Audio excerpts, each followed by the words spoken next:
Denmark সরকার রোহিঙ্গা ক্যাম্পে water ট্রিটমেন্টের জন্য ১০০ কোটি টাকা দিচ্ছে বলে জানিয়েছেন স্থানীয় সরকার প্রতিমন্ত্রী মীর শাহে আলম।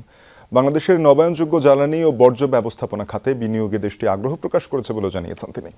সচিবালয়ে ডেনমার্কের রাষ্ট্রদূত ক্রিশ্চিয়ান ব্রিক্স মোলারের সঙ্গে বৈঠক শেষে সাংবাদিকদের এ তথ্য জানান তিনি। বলেন, স্থানীয় সরকার নির্বাচনের প্রস্তুতির বিষয়ে আগামী সপ্তাহে ইসিতে বৈঠক হবে।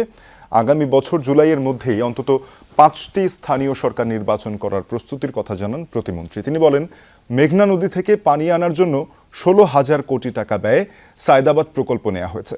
এ প্রকল্পের মাধ্যমে প্রতিদিন ৯৫ কোটি লিটার পানি ঢাকায় সরবরাহ করা হবে। ২০১৫ সালে শুরু হওয়া এই প্রকল্পটি ২০৩০ সালে শেষ হওয়ার কথা থাকলেও সরকার এটি ২০২৯ সালের মধ্যে শেষ করার লক্ষ্য নির্ধারণ করেছে।